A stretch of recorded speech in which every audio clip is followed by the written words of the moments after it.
You're tuned in to RX Radio. I feel like I need a tradition. Oh, because I have the ritual Zen put in, and that's how I know I'm podcasting. Yeah, like do you know about like Kobe's Mamba mentality? I don't know much about it. No. So I actually got to meet the guy, like his like mental performance coach that helped him come up with this guy named Todd Herman. I spent like a week with him in Vail last year, the year before, and basically like this idea, like this alter ego, is kind of like I think that's actually the name of Todd's book, Alter Ego, of like you got to become the person that is successful and kind of embody that same way like method acting, right? They say that like what Heath Ledger was kind of like done up in a fucking Motel 6 with like 40 grams of shrooms a day or something when he did the Joker role. Your Zen is your tradition of like, I'm in podcast mode, junta. Yeah, I don't have that. For sure. What is something that would put you in podcast mode? Like, what is it? That's the question. I guess my question is, am I ever not in podcast mode? Right. Talk, dude. I mean, that's the thing is because like I put a Zen in before I take a shit. Like I put a Zen in after a big it's just a thing I do when I am existing alive. I think that's how addiction works. Yeah. I was just gonna say I don't think this is an alter ego. I think it's just an addiction. Yeah. No. I identify as an addict actually. Out here I've been seeing people seem to really like fentanyl out here. I don't know if that's a good way to start a podcast. Just be the wildest podcast. Just be eating folded in half. Just be folded over, looking for low elevation and cigarette butts. Like, dude, man. I mean, so I forget who it was. I think I would probably Louis C.K. Yeah, probably Louis C.K. But one of like the more famous comedians goes like, "Man, it's got to be great, right? Like just logically speaking." Yeah. I mean, the high's got to be up there. Dedicate your entire life to looking for this stuff on the sidewalk if it wasn't. They just had a huge bust. Windsor, shout out Windsor, made the news.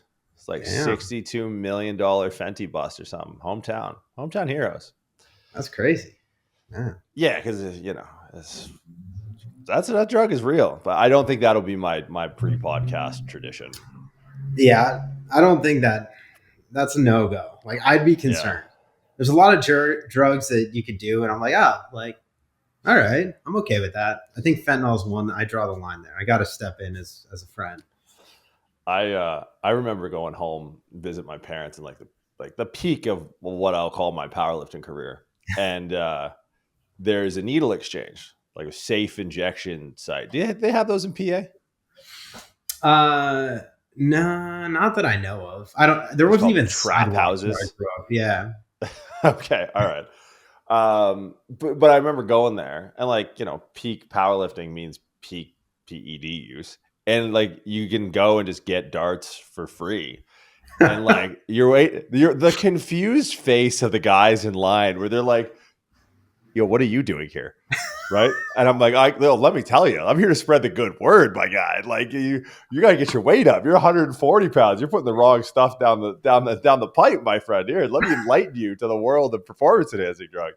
And yeah, that made for honestly, I would just go for material some days. I was like, I don't even need darts. I just need a funny conversation to talk about.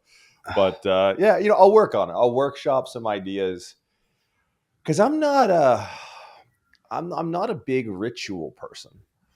Yeah. Right. Like a routine, and I don't want to turn this into like a morning routine thing because I just think like, but what we did want to talk about today is kind of in this same vein of thought, right? Because you'd put up a Q&A the other day and around the podcast.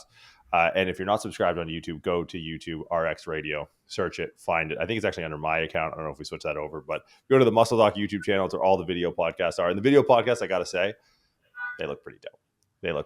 We got good setups now, so everything's good. So head on over there, subscribe, and all that shit. But that being said, you put up a questionnaire the other day or Q&A in the Instagram, and you had a couple of, we use some as full episodes, and they're a little bit more technical. I forget the one that we landed on for today. What are we doing today? So Joe Dorez asks, what is something that 99% of people in the industry agree with and you do not? Okay, so there's a challenge here because our industry is pretty divided, almost like even across like political lines with each issue. What I mean by that is like it's 51-49, right? Yeah. Like there, I would actually be hard pressed to think of something that anyone believes 1% in compared to 99%. Like what could that topic even, like gravity? Like is there someone out there that's like, yo, gravity ain't it, dog? Right? Like it's little bunny rabbits with Yeah, magnets it's or the some shit. Like I Pilates don't people. okay, yeah, well, they're fucking worms, so it doesn't really matter. But like I would first have to identify what is even on offer. Like, well, I guess the question we would be asking is what is something that the fitness industry agrees with, number one, that we don't agree with if we're the 1%. Like I would struggle with this at face value. I think there's some depth to the meaning behind this question that's worthy of a conversation in today's day and age. But I think I want to give the question its due diligence before I dive into like the deeper representation of what questions like that even mean. Yeah, I can appreciate that. And I have a similar take. I'll usually, when I do these like Q&As on my story, I'll like put it up, and like when I'm walking somewhere or something, I'll like answer like 3 or 4 questions and then not look at it again. And I did look at that one. I'm like, I thought to myself, I'm like, what the fuck is something that 99 people agree on? I'm going to be the asshole. Like, actually, fuck you. And sometimes I do that just for fun. But I kind of land in the same place you are with this one. It's like, I don't think I have many opinions that are like so opposite of everyone else in the industry. I think there's people that disagree with a lot of things that I say. And I think sometimes I say things that are like kind of painting the line of like, all right, this is a little controversial, maybe not, but like I, the things that I believe in the fitness industry, in my profession, in my practice, the things we talk about in this podcast, I believe in them because of experience and because of knowledge, but also because experience has told me that they're true, right? I don't just talk out of my ass. A lot of the things that I'll say, like it doesn't exist in theory. It exists in application, in like practical application. So for me to answer this correctly, it would mean that I'm getting results from something that no one else is getting results from. And I just don't think that's the case. Yeah, one thing that comes to mind that's contested, and it's the position is straw man. And it's an interesting it's interesting for people to proclaim their own ignorance by trying to dismantle your argument. Like when you're like imagine this, Semmelweis, what was his name? Ignis Semmelweis. This is like a really good example. I wrote an article about this on my Substack a while ago. And I called it the curious case of Ignis Semmelweis. And so essentially, this was a guy who had discovered germ theory, rudimentary in practice, not in principle, but in practice had to really discover germ theory, that there's these small little things called germs, bacteria, that can make you sick. Essentially, there was, I want to say it was somewhere in Eastern Europe. And, we're talking hundreds of years ago, where he noticed that in this hospital there was 2 wards. There were 2 maternity wards. So there's 2 parts of the hospital where people are going to come in and have a child.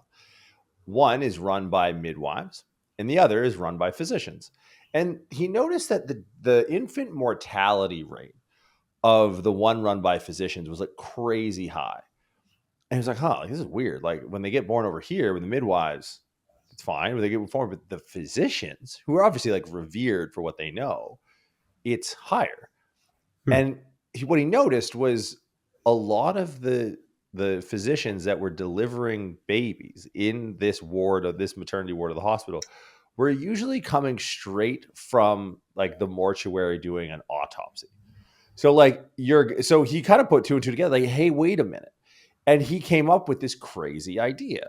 He came up with this crazy idea to wash their hands. And all of a sudden, wouldn't you know, the infant mortality rate pretty much dropped to 0. So like, hey man, just do me a favor and do this, right? So here we have an answer in practice, right? That doesn't exist in principle yet. They castigated him tossed him. They actually put him in solitary confinement, where he spent the rest of his limited years and died in solitary confinement because he upset this. So here you have, much to your point, like we have an answer in principle. It would almost be like, because I'm making a case here. I'm building this up to kind of say the one thing that I think I get contested with. And here's the thing. I know who you are. Like, I know who the people who take these shots. I also know what you've done in your career. And I also know what I've done in my career. And I know there's a difference. So, like, the answers that we're getting in principle and in practice have got us this far. So when I see these like gnats, these intellectual gnats, kind of just putting stuff up. And so I'm going to just kind of bring it. Stability as a trainable adaptation is something that, like, it's almost like knowing how crops die and then trying to pretend to be smart by telling everyone that the guy's neighbor's a witch. It's like, what? Like, are you an idiot? Like, what the fuck are you talking about? Right? It's like, wow, like, we're supposed to believe that, like, the ground is like, yeah, dude, like that's what, or like the magical bugs are killing. No, clearly, Jenny's a bitch, and that's why it's happening. It's like, do you listen to yourself? So it's like, it's funny to watch people try and intellectually leapfrog by using a dumber argument that's been proven in principle to be not true. Right? That's what always gets me. So if I were to answer that question, like, very directly and say, okay, what is the one thing? Now, do I think 99% of the industry doesn't believe in the idea? No. Like, it's like, it's not the tooth fairy. It doesn't exist whether or not people believe it, right? Like, that's kind of and that's, for me, if I had to answer that would be what I would say is like, okay, you and I feel somewhat responsible, like and as a collective, I feel somewhat responsible for, and look, are there misappropriations of the term stability and training? Yes. Do they often get misappropriated by people who are trying to take shots and put together a very straw man argument of what it is without any really like neurophysiological understanding of what it is we're talking about? And they just try and chum it up to Bosu balls and stuff. Sure. But when someone goes on their high horse and their high horse is a step stool, it's like, man, you're nice try. Like, nice try in trying to, discount the principle or the results in practice by using a dumber answer. It's like, it's just it's very backwards to me. But to my earlier point, I think it's a symptom of a much larger problem that I think is worth exploring at the essence of that question. But that would be something that I get pushed back on by people who don't know any better. It is an interesting one because I have seen that come across. I don't get as much pushback about it as you do, but I've seen it come across on like some of the posts that we'll put up through Prescript, and like people just start commenting and stuff. And it's an oversimplification to not have to use your brain. Yeah, K-Bar says stability is a trainable adaptation. So funny. That's crazy. You guys heard that. Fucking idiots. Yeah. And as you were talking, I was kind of thinking about, all right, if I had to name one thing, I think the thing that I would say is that there's no such thing as science-based lifting. And the reason I say that, and maybe that's an oversimplification there, is I don't think people that claim to be science-based lifters are science-based lifters. Because, let me read this off right here. The scientific process has steps to it in order to, quality control and make sure that things are actually reproducible, recreatable, and that this is something that is science-based. So for that to happen, there has to be observation. There has to be a question that turns into a hypothesis. Then from there, you design an experiment with the specific methodology. You collect data, you analyze the data, draw a conclusion, and this is the important part. Then there has to be peer review and replication. And then from that, you build theory. So peer review and replication is the most important part of that. And there's a lot of people in this science-based lifting community that they just get protractors out and they look at anatomy diagrams and they, make all these claims and they say this is science-based lifting. But it's not, because you have to have peer review, which your peers have to look at this and they have to pick apart your methods and your hypothesis and the data that you collected and the methods in which you collected that data, and then interpret that on their own, and they have to review that. And then the most important part is it has to be reproducible. It has to be recreatable, right? 2 hydrogens, 1 oxygen. Every single time it's going to be water. Every single time, bicep curl with incline bench support at 32 degrees of adduction is not reproducible. It's not recreatable. So I guess if I were to say, like, sum this up into the thing that I don't necessarily believe exists in this space, maybe it will at some time, but not right now by the people that claim it, is I don't think that there's science-based lifters out there. I like that. Yeah, I mean, the scientific process is probably the most potent intellectual tool that the secular post-Enlightenment era has to its name. Like, I think that's, and I think the reproducibility aspect of it, this starts to lend itself into, and I'm glad that science-based lifting has adopted kind of its sub niche, because for a while there, they were calling it evidence-based. Right. And this kind of was born of the clinical world. I would say when we were coming up in practice, when we were first kind of starting our careers, that's a crazy thing to say, isn't it? Starting our careers, fucking decade plus deep on this now. But when we were starting our careers, practitioners were really leaning on this idea of evidence-based. And I feel like it's a branding, synonym. Evidence-based was to clinicians what science-based is to lifting.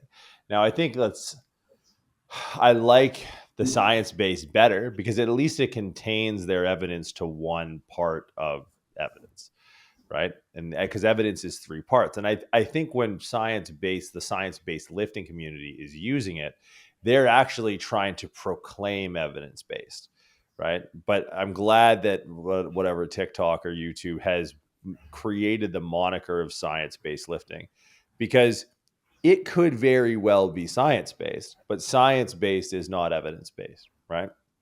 And that's going to be a tricky thing to unpack for those of you who are like unfamiliar with the technical definition of what evidence-based is. Evidence-based is going to be, sure, there's a scientific aspect to it, but we're looking at the throughput of science at the highest value, right? So when I'm looking at a particular subject matter, I can't consider the outcomes of a single case study, right? One, a single outcome of anything is probably not going to hold up to scientific rigor, like you mentioned, peer review and reproducibility.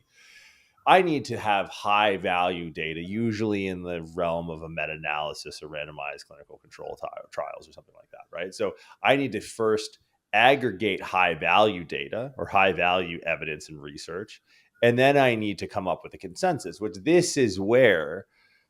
And it's funny because this thought, and I do like the question at its essence, but I think it's a question that doesn't get asked 10 years ago. It's a question that's very part and parcel to the way, social media has mutated the mind virus and forced people to try and find this one secret special thing that doctors don't want you to know about, or whatever the fucking YouTube algorithm is optimizing for. And it's optimizing for sensation, right? It's the thing that we know about propagation is it doesn't optimize for truth.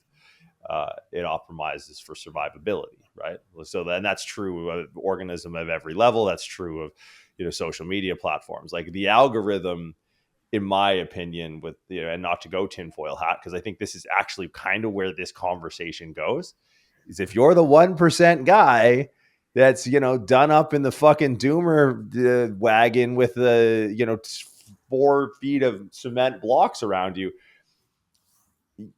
you're probably missing something. Like you're the one that's missing something. Consensus is for a reason. And this is like I'm going to sample this from kind of like the political arena.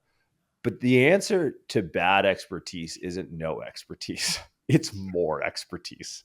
right? So like, and this is where, when we look at a topic, like let's take stability because it's on the table.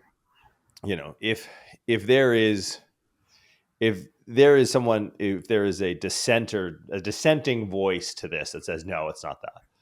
You're like, okay, it's not a thing. We still have the issue of reproducibility. It's like, well, we can reproduce it a bunch. Then what is it, right? Like, what do we do now? What do we do with this thing that like works reproducibly? We have some, I think, from a principles perspective, some sound neuroscience if you're willing to learn 4-syllable words. And what is most people's option? Well, just tear it down. Just tear it down. Just don't do it.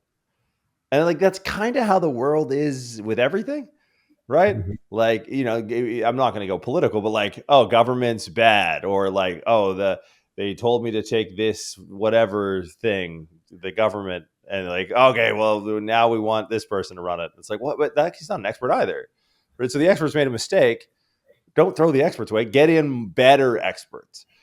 So my point to this is, if you ever find yourself with a 1%, in that 1%, and you're looking out at the 99%, the burden of proof is on you, right? The consensus is powerful, especially with what we do and how long, I say how long we've been doing it for, well, personally, you and I, but like the industry iterates quickly and even quicker still day to day. So like we have a really good body of data. Like I think, I look ahead, and this could be naive, but this is my contention. When did your parents smoke? My mom did. Yeah. Yo, shout out. Your mom's so cool, bro. Like your mom's a badass, dude. I just imagine mom's got like the Marlboro fucking rolled up in the sleeve, dude. Come on. Did past tense or still? She quit before I knew her. So I think before I was born. Okay. Yeah. So both my parents. Yeah. When my sister was born, I'm sure if I was born first, they'd still smoke. But when my sister was born, they're like, all right, we'll stop fucking around. Yeah. So Mike and Louise both were hacking mad darts. Like my dad apparently was like 4 packs a day. Damn, that's commitment. Yeah. It is, you know what? Newfies like their addiction, man. Newfies like their addiction. So he was smoking mad darts and then kicked it. But you talk to them and they're like, yo, we didn't know. I don't think personally, and this could be naive, we halfway through our life, and maybe a little bit before half, we really ushered in the information age, right? Like I think, our life, especially you and I, because we're fucking birthdays are a week apart, we got to see a very interesting shift. And I think about this often in the context of history. Like one of the things I've noticed a lot in some of the other podcasts I listen to that are extracurricular are like, oh man, like the world is such a destabilized place. And like, sure, threat of nuclear war kind of changes things a little bit. But when you hear the old guard talk about the way things used to be, all old guards talk about the way things used to be, because the way things used to be for them didn't equate for the cumulative value of all the things that's happened to them. Right. So by the time you get in your 60s, you're just tired of hearing the same thing over. Oh man, it's not that someone else in their 60s 100 years ago didn't feel the exact same way relative to the time frame. It's just when you get to 60, you've just been dealing with dumb bullshit. Oh, the world's getting way more political. It's like, yeah, than when you were 30, but it has nothing to do whether it's 1930 or 2030. It's just, you just lived 30 years of politics and you sort of just aggregated that in your brain, right? So people have a hard time pulling themselves out of historical context. With that being said, I think us coming in like information age, dawn of the internet, social media, and the propagation of information, especially now with what I would call like a dawn of a new era of the information age with ChatGPT and OpenAI and large language models, and maybe on the cusp we're already there of artificial general intelligence. I don't think we're going to have that moment. Say you and I have kids. I don't think that we're in a position now with everything we know. We've completed the human genome right? Like that happened in the last, while our parents were on the come up. They didn't know anything about it. I don't see us having habits and practices that we undertake today, and that's including the Zin Lipper that's about to make his second appearance in the pod. Yeah. I don't think we're going to have an equivalent detrimental practice that we willingly and openly partake in now that will be so openly frowned upon and be like, how the fuck do you guys do that? I don't think we're going to have that. I think that we've crested the information age so well that I can't think, and obviously they couldn't think of anything there, but like, what look at a day in your life. What are they going to tell you is shortening your lifespan and increasing? We kind of gone in on the artificial sweeteners thing. We've seen a lot of neuroprotective benefits of nicotine, right? That's true. Yeah.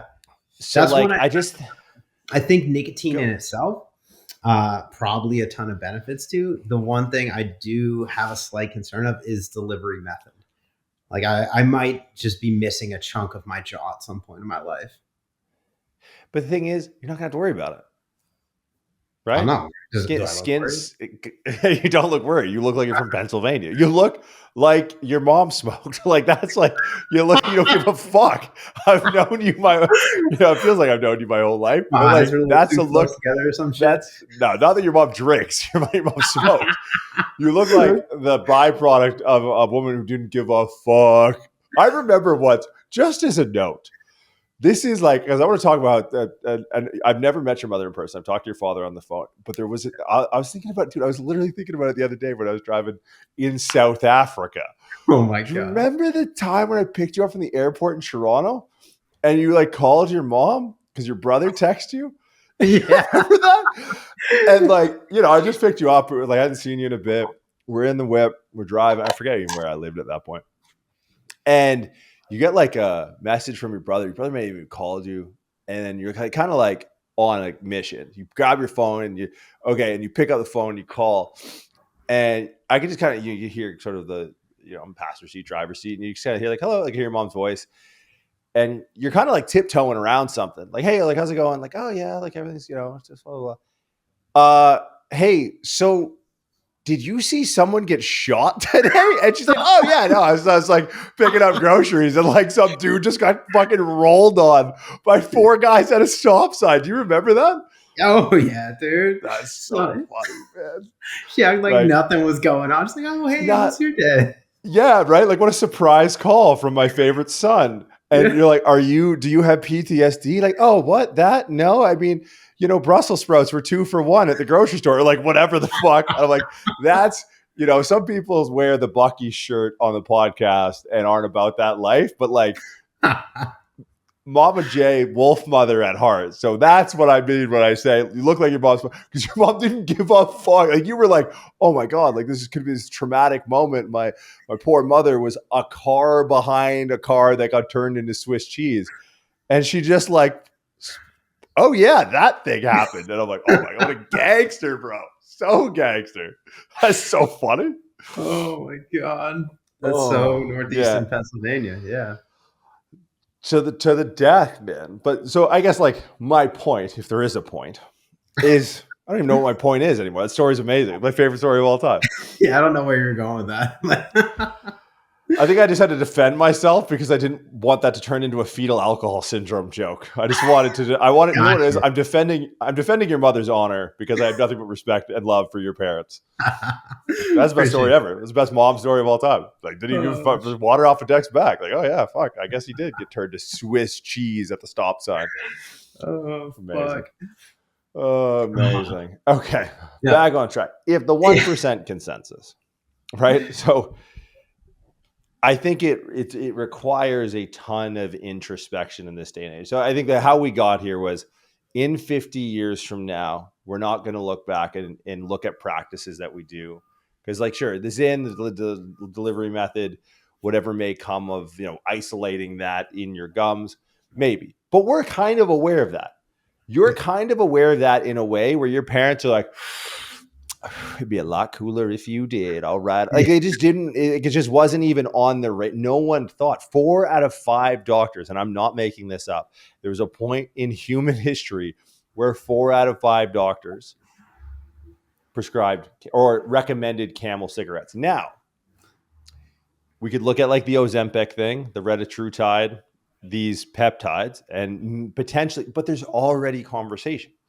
This is the thing about the information age, right? This is the thing about where we are on the timeline of human history.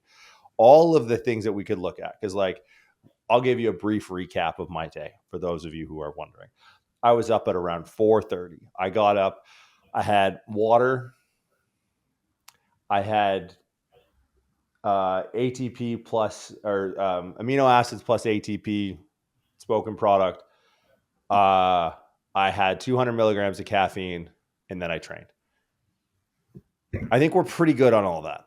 I don't think anyone's going to be like, man, the gram of tyrosine in that's going to. I think we're pretty solid on amino acids. I think we're pretty solid on water. I think we're pretty good verdicts back on caffeine. No problems there. Now, do I sleep a lot? Not a ton, more than I used to, but okay. But I know the risk. Like I know, like, yeah, sure. I know the data. Data's collected. Verdict is the jury's in. We have a consensus. Trained. That's not bad. I think we would all say that the research has shown conclusively and reproducibly that we're good. Came back. What did I eat? Like egg whites and I don't know. Yeah, like egg whites, avocado, and potatoes or something. I don't think any of those are silent killers. I don't think any of those are laying in the wait like the fucking Marlboro man just waiting to get me, right? And then I eat a couple more meals. I do some more work. We had some calls. I'm not seeing it, right? It's different now. Like Ignas Semmelweis was on the outside as the 1% of some people who are like, hey, look, doc, I know it sounds crazy that you're going from cutting open dead bodies to delivering babies and these things are dying. Hear me out.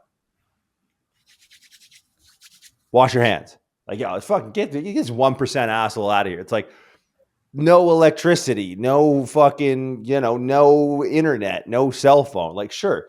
Then if you're a 1% guy, you're Galileo and going to the Pope and being like, hey, your holiness, heliocentricity, what are we doing here? And the Pope looks and he goes, how about you fucking shut your mouth and stay the fuck inside?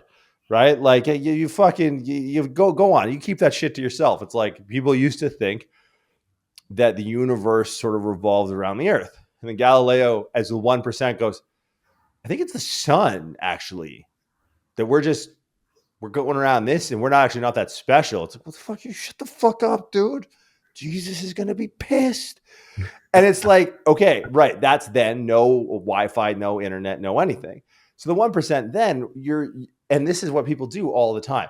They go back through history and they find these cases of these fringe geniuses. And then they go, well, and that's why I'm brilliant at training.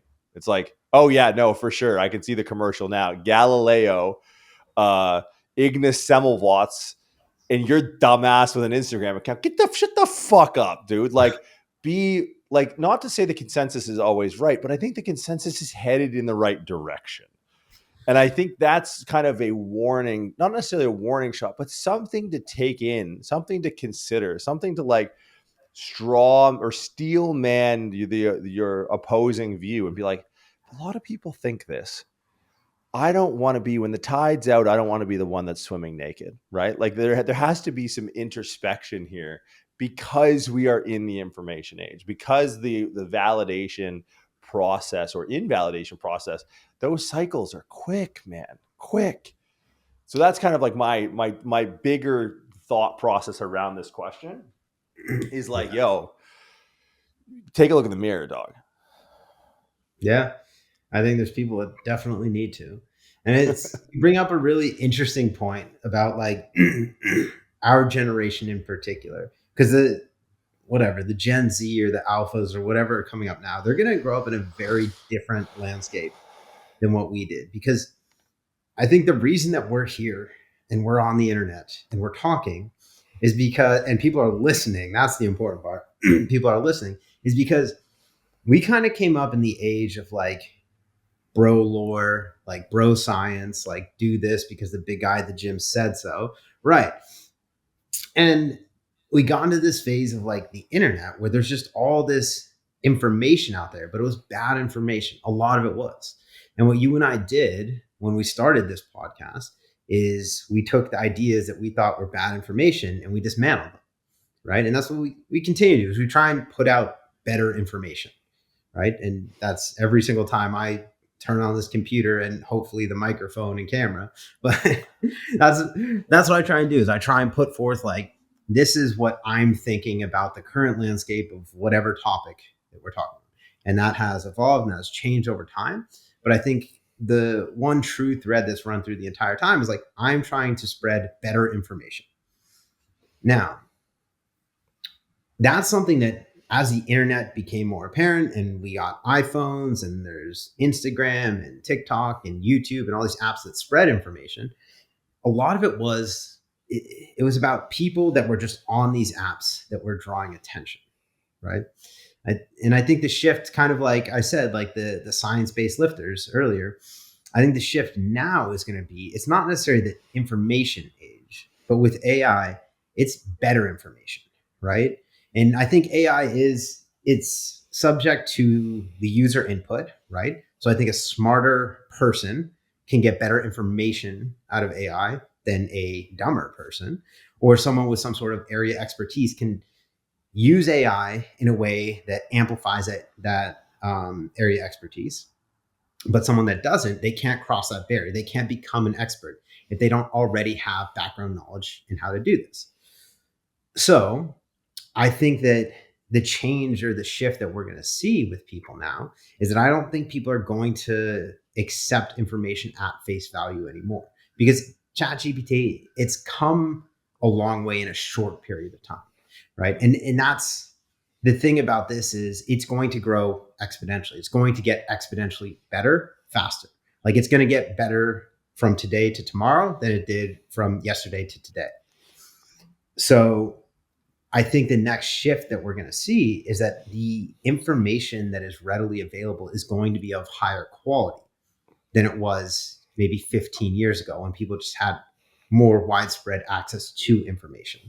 And like you and I, when we were kind of coming up in this space, we had to dig to get good information on the internet in the areas that we really wanted to find it. And what we had to do is we had to appraise that information as we got it. And that's kind of a scary thought, because I think that appraisal part of it is going to go away. It's going to be more scarce, because a lot of people that don't have area expertise, they're just going to blindly rely on AI. And I do think that the quality of information from AI is getting better and better. And like, I do think that everyone's going to have to utilize it to be able to be competitive and to be able to keep up in their respective fields. And I don't look at that as a bad thing. I don't look at that as like, oh, you're lazy. I look at it as like, if you're intelligent, you're going to use the most efficient ways or the best available tools. And I think if it's not there, I think very soon it will be one of the best available tools to vet information.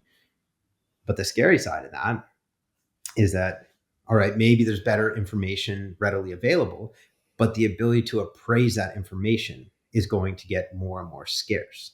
And that's, I think, a really interesting thing to see how that maps out over the next 5-10 years. Because almost in the way that like there was this spike of information and people that were relevant because they're on the internet and they're doing something on the internet. I think it's going to take a little bit of a different trajectory now with AI, because I can watch I don't know if I'll say the names, I don't give a fuck about anyone, but like a science guy podcast talking about science guy things that put real money in his pocket, versus someone that's listening to that being like, let me type that in ChatGPT and see what it says. And I think that maybe now it's condensing, or it's eliminating that actual appraisal process. But I think people will have more readily available access to better information. And I don't exactly know how it's going to change the trajectory of this shit that we do, meaning like in the exercise space, in the fitness space, but also like the way that people live their lives and kind of synthesize information in real time. Yeah, I mean, Jesus, there's so much to unpack. So one, I think I want to kind of lay, not necessarily claim, I want to denote and demarcate something that you talked about. And that's this idea, essentially what you talked about is So I have a friend of mine. I may have talked about him on the podcast before. His name is Enrique.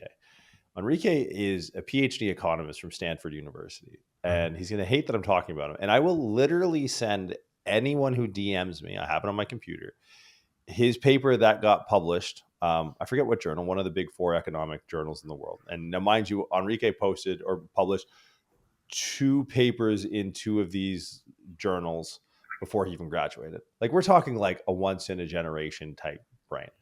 And he talked to me about this paper. We had dinner in New York a couple years back, and he was on a tour because he was asked to speak to OpenAI and Harvard and Stanford and MIT and all that about this paper. And what you're describing is more or less the thesis of this paper that explains the economic impact of AI. So look at Jay just stumbling onto, because this paper was considered by his peers worthy of the Nobel Prize. And what he highlighted, look at Jay just stumbling into Nobel Prizes. Let me throw another sin in. Basically a celebratory Nobel Prize in. When basically what he proposed in this paper is that AI will disrupt knowledge hierarchies. So we think this is actually happening in legal. Actually, I heard that they just were banning the use of one of these. I think it's called Claude in legal circles, and it's like so good at like, hey, I need legal precedent for this. But here's what happens. Here's how a normal law firm works, and I, had my fair share of lawyers for fair share of reasons, so I kind of know how the system works a little bit. But essentially, from a career perspective, you have partners in the law firm that have sort of proven their value and really just billables over time. They made a shit ton of money, and now they have like a stake in the business. And you kind of have these like understudy lawyers, first year, second year, third year, and then you have paralegals and things like that. So you have this hierarchy of knowledge, right? Like you have like your senior partners or founding partners that have been there since Jump Street, that have seen it all, have done it all. And then they have their understudies. Now what's happening in these law firms is large language models are cutting the rungs of the knowledge hierarchy so that it's very difficult for these understudies, early graduates, because they're not getting prompted to do the work to climb that ladder to be the senior partner. So what happens if all the senior partners die is you're kind of left with like ChatGPT being the smartest thing in the room, but it needs to be prompted correctly. And you have these understudies that didn't really get the opportunity to climb the knowledge hierarchy. And he sort of goes on to explain the economic impact of the inability for professions and skills to climb the requisite knowledge hierarchy. So what I think when I see that, and this is something that I think is really pertinent to the podcast, to stuff that I talk about. Obviously, I think it's pertinent because I talk about it. I think AI will bring about a philosophical revolution. You have all the answers. Who's got the better questions?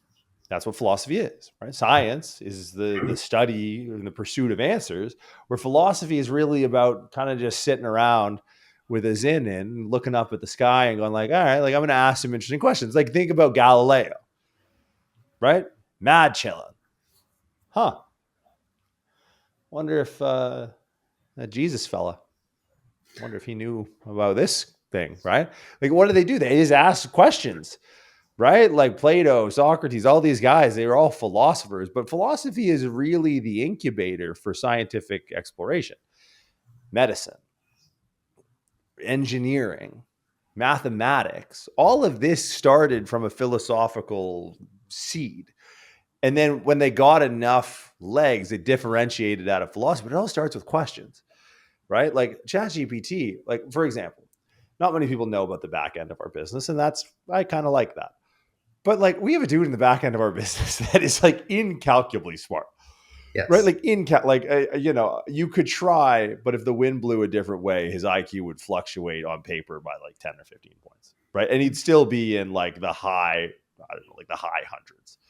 Like Matt Penny is like one of the, like a once in your life, you're like, oh, Jesus Christ, this is next level smart. What he's atop the knowledge hierarchy in tech. Right? Like you and I have enough experience in learning the right answers from the wrong answers and learning the consequence of wrong answers. And we can prompt things well. What he's able to do with AI is insane. Right? Yes. Like he's like, I'm going to build a robot to fix this problem. And I'm like, that's great. And then 3 days later, we have this like internet robot that like does stuff for us. So I think that's where, if I'm a trainer right now, right? And I think one of the first questions you have to ask is, what am I missing? That's a great place to start. Mm-hmm. So to the essence of that question, if you're the 1% and 99% thing, the best philosophical question to ask yourself is, what am I missing? That's a great seed bed for a personal philosophy that's going to lead you. Because if you don't start thinking about training philosophy, like how and why you ask questions that you do, and it's all about just arriving at the answer, well, we have an app for that. Just go into ChatGPT, you get all the answers in the world. But you can't yet, and who knows where this is going to go, you can't come up with the right prompts to find the right answers.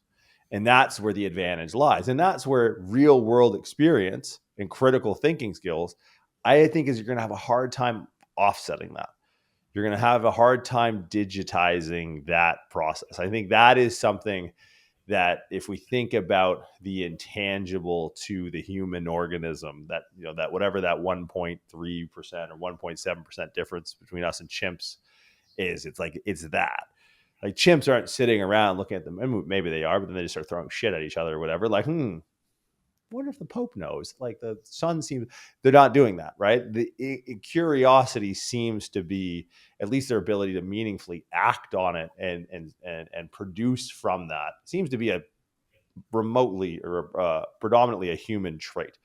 So that's where, like, I look at this question and I understand it in the context of like today's sort of discourse, social media discourse. And in a broader context and outside of fitness, like, you see this, you know, started with like Fahrenheit 9/11, and then it's just like, oh, okay, like, you know, 9/11 was planned by the government. You're like, oh, fuck. I guess it started with like JFK assassination or something like that. And it just like spiraled into this thing. And now that I know something you don't know, that's not a truth, but it's important for your survival because that's what you optimize for. I think in this day and age, like that, it flattens the curve a little bit, no pun intended. And it's like, look, the advantage lies to the person not with the best answer. It's the person that can arrive at the answer to the better question. So that's where, like, I wanted to lean in on that question. Cause like, okay, like, yeah, I think some people think stability is dumb, but most people who actually train, like, see the principle and the practical answer. But like, dig deeper than that. Cause that's a contagion. That if you catch that contagion, you just start making fucking face and camera videos and your career goes to shit, right? That's not a philosophical ethos that's going to find you well in this or any profession. So get clear on your philosophy, and that'll guide you through the next turning of the information age. That's kind of my dissertation on that. Yeah, no, I like it. I think, I mean, to kind of parallel that and kind of give my interpretation of it, is people need to understand where their values lie in this, right? Is because if you understand the things that you believe to be true and you act in accordance with those, then that will point you in the direction of, you know, seeking truth, I guess, to simplify, right? And that's where my intentions have always lied, within what we do in this space, within education. That's why I think I find so much value in education, is because I'm always seeking truth in this area. And there's, of course, new ideas and new things and like new trends that come around, and these things that people say, no, this is a better way to do this. And it very well might be. But I'm not just going to take it at face value. I'm going to do my own investigation, whether that's, you know, in the gym, it's really easy because you can just go do it. Or you can do research. You can use ChatGPT. There's a lot of different ways that you can go and you can vet these things that people are putting in front of you, because that's what social media is. We're all on it. And as much as we don't want to be, like, I put a time limit on my Instagram so that it kicks me off at a certain point. And there's days I'm like, fuck it, I'm going to keep going. Fuck you. So you're not going to tell me what to do. But we're just consuming so much information always, all the time. And that's essentially what these huge companies like Meta, like Google, they're all vying for our attention, right? So if you have some sort of values around what is worth your attention and what is not worth your attention, and sorting out if something's like, like I've never heard that before. Could this be true? And it's, as opposed to just accepting these things at face value, doing your own investigation, understanding like, okay, like this could be true, this maybe not so much, and being able to parse out not just if this is true or not, but actually kind of digging in and understanding what's the actual application of having this information. Is this something that's going to change the way that I act?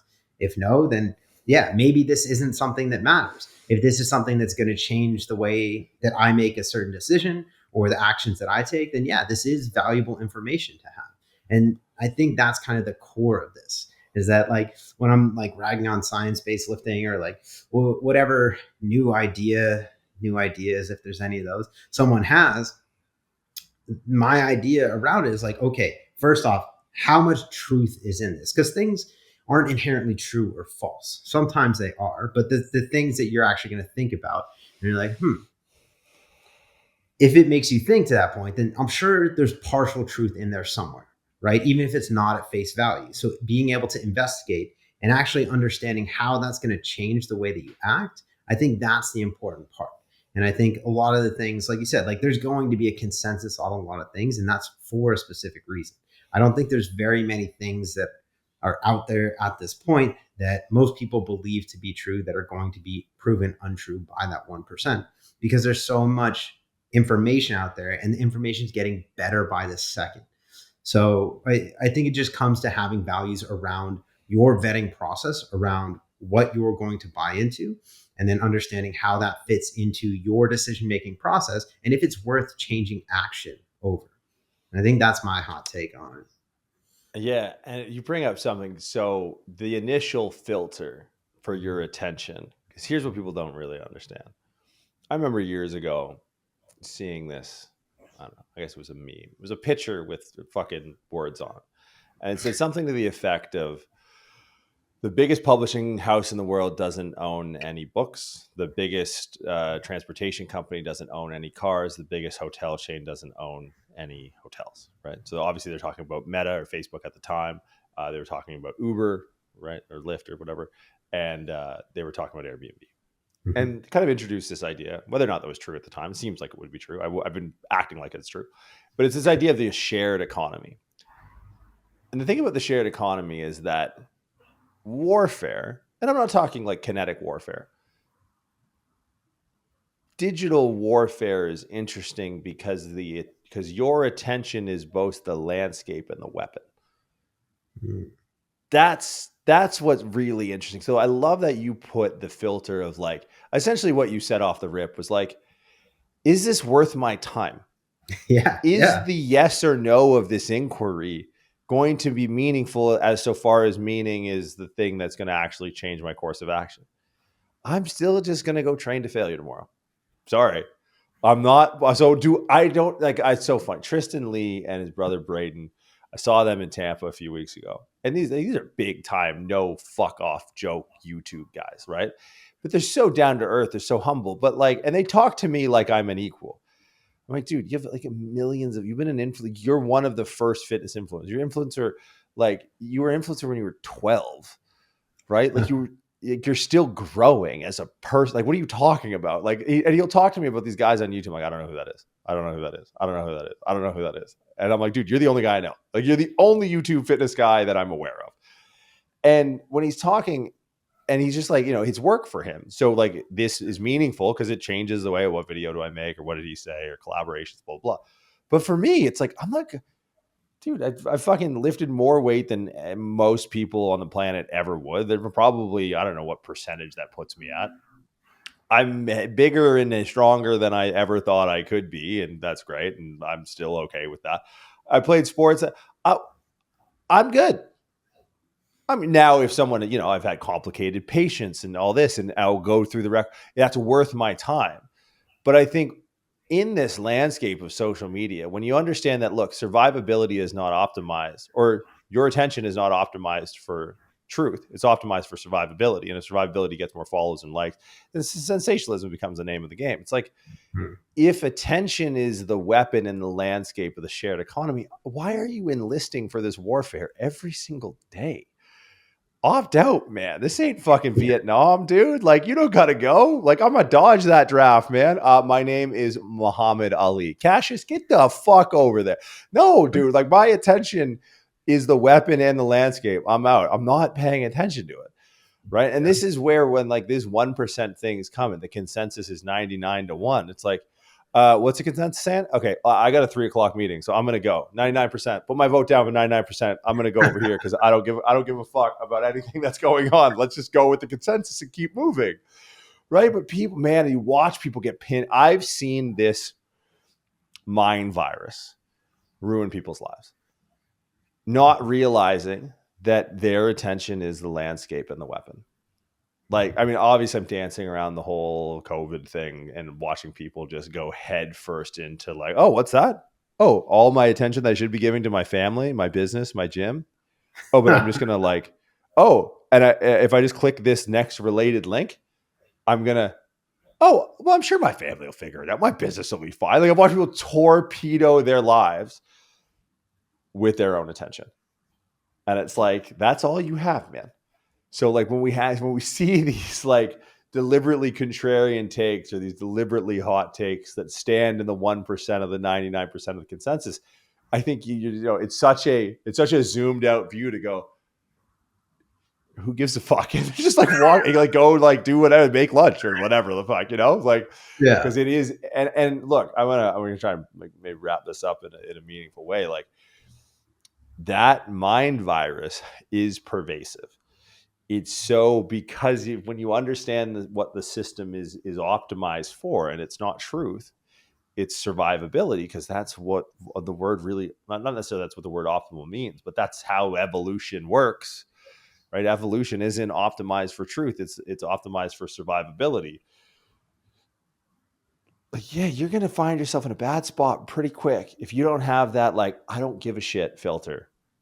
And like putting that up, and when you're met with these 1%, 99%, you go, huh?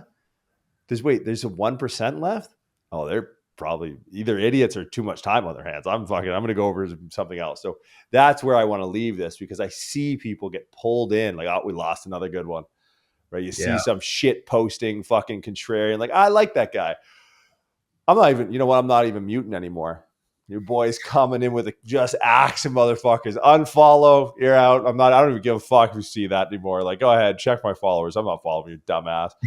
But it's like, why? Because I understand that, like, look, again, I'll say it, I'm blue in the face. It's the landscape and the weapon. Your attention is so valuable. And if I'm going to fucking spend it on some jerk off that's like, this just in, like, shut the fuck up, dude. Like, shut up. I know what I need to know. And if I don't, it'll flag itself in a much more meaningful way than a post on Instagram. That's so true. So true. Man, I just protect my headspace now. That's what it is. That's what it comes down to. I'm too selfish to give in to other people's bullshit. Yeah, and I mean, by the time we're done every day, you're like, I got no bandwidth left for anyone else's bullshit with this idiot. Oh, okay. No. On that note of protecting attention, we'll wrap for the week. Yeah, next week we'll be back. I'm liking this, man. We're back. I mean, we've had some crazy times on the podcast. Like, we've had some crazy, like, you know, I went out for a pack of smokes and didn't come back for like 6 months. It's been wild, man. It's been an evolution, but I'm glad that we're back here. It's full circle. Let's run it up on the speaking of YouTube videos. Let's run it up on the YouTube. Just get the subscribers up. If you haven't subscribed, find the channel. I think it's on we may have switched it by now, but if it's on my channel, find it, subscribe. We'll get it all switched over here shortly. But yeah, we'll see you guys next week.